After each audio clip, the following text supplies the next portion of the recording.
Life is fleeting.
I need more mana.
The Monkey King names you slave. No. You are the gems of Rayclast, not the treacherous stones you dig and die for. It is time to bend the Monkey King's ear. Tell him your true name.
more mana.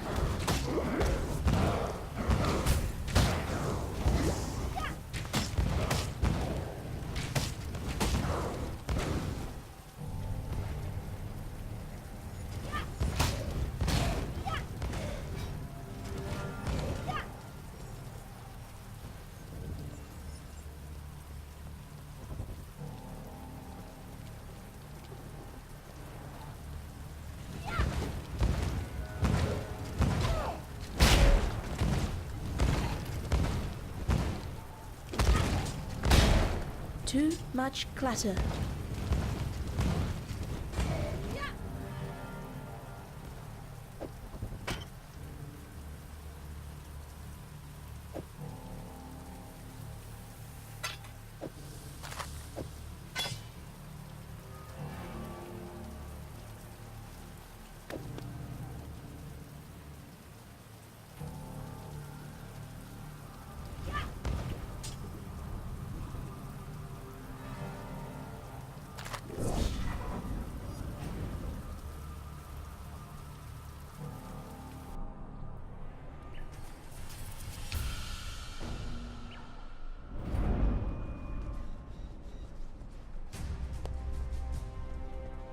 You're right.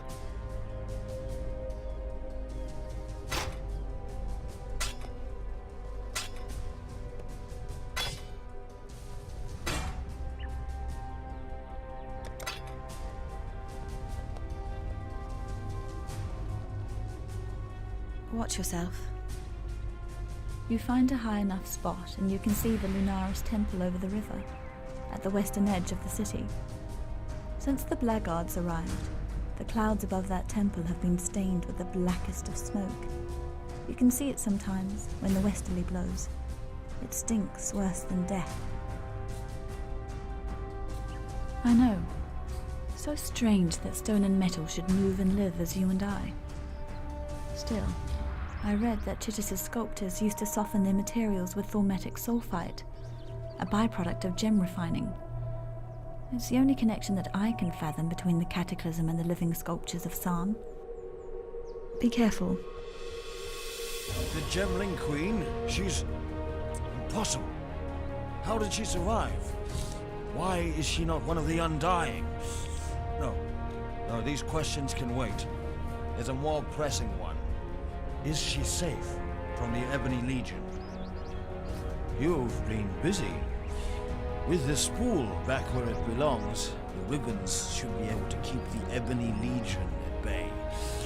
We've both seen what they can do to a man. Whether you were saving your own skin or thinking of others, it matters little to me. You succeeded where I did not. You have stood in the presence of the Gemling Queen. I can only hope to meet her in my nightmares. Piety's a genius, sculpting mere human clay into divine gemlings. At least, that's what she told me when she opened me up and buried a virtue gem in my entrails. Valakai did the same in the name of the Emperor centuries ago. Chitis's gemlings still rule San. We call them the Undying now. Now you must leave.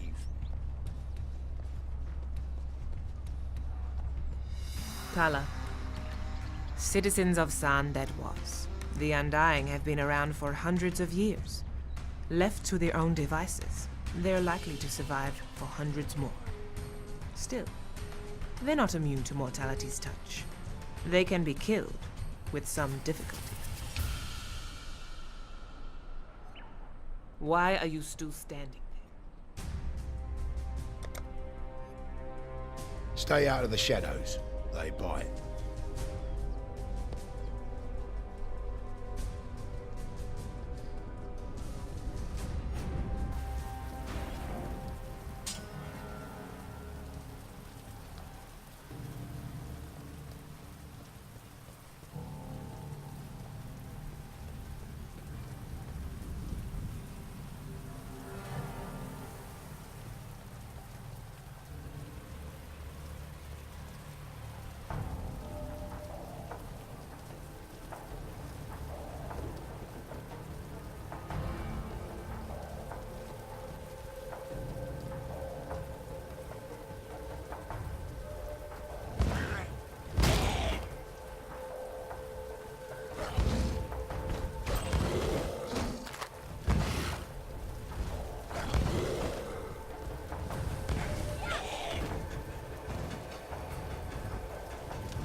need more mana.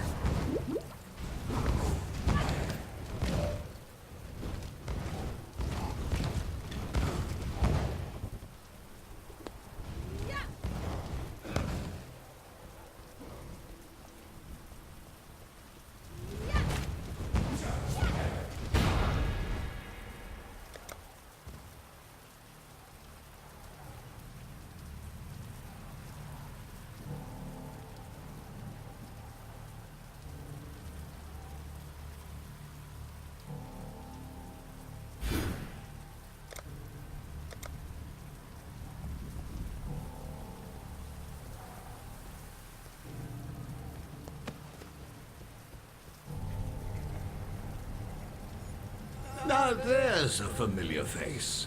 Before you say anything, yes, I did try to kill you. Inexcusable. I allowed pragmatism to overcome honor in a moment of desperation. Please accept my deepest apologies. And what do you say? Can the two of us make a fresh start? Marvelous! Now, as you've clearly noticed, the All-Flame has given me another respite from oblivion. Alas, it's a partial success only. I am neither man nor spirit, living nor dead. A state that comes with some rather frustrating restrictions. I know we've only just been reacquainted, but to put no finer point on it, I need your help.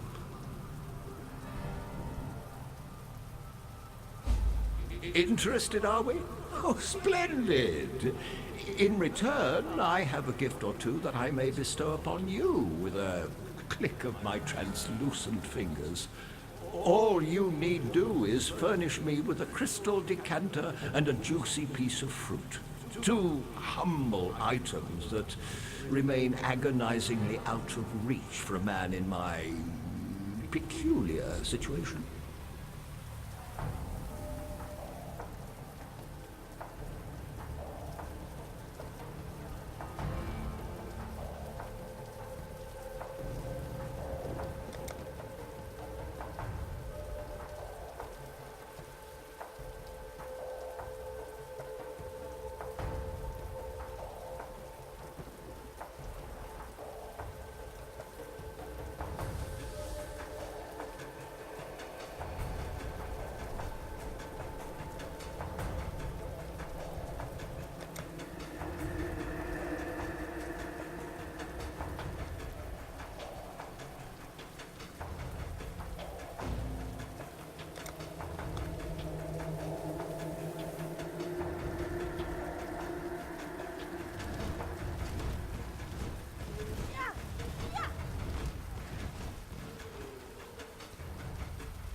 How may I be of service on this?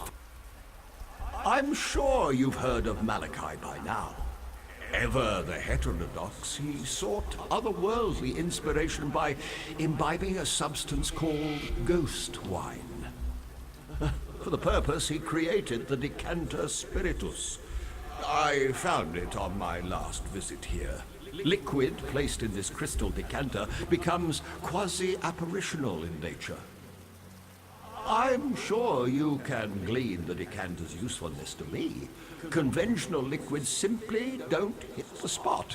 I am one sorely parched revenant. I hid the decanter spiritus in the marketplace so as not to cause temptation for the less morally steadfast in my crew. Look to the carven heraldry there and find a lion dancing upon the waves.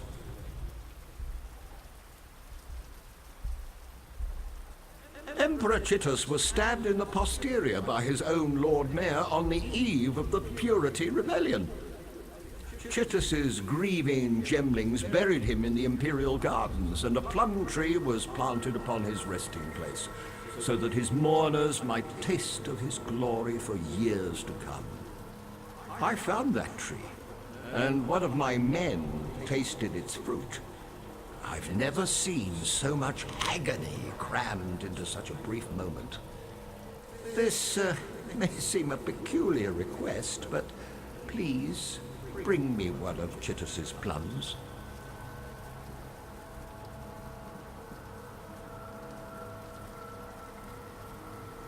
This current form comes with rather frustrating restrictions. It's a small improvement on my last incarnation, but I'm a man who used to poke his sticky beak into the furthest corners of the world. Now I can barely cross the road. It was no mean feat getting here from Siren's Cove, I can tell you. So here's the truth of it. I intend to sup upon mine own death. Oh, fear not. The All-Flame will resurrect me, and, with luck, will restore my full freedom. But for that to happen, I must die. And in such a manner as to excite the All-Flame to utmost ferocity. I am convinced that only the fruit of Chittus can provide a demise of sufficient tragedy. Life is full of painful choices, is it not?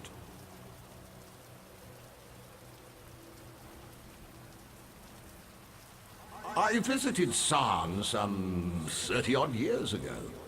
Those ghasts, the Undying, you call them, scurried up from the sewers near the river and slaughtered all but a few of my most stalwart lads. Oh, they're a foul parody of humanity, those Undying. Nothing in common with a fine, upstanding revenant like myself.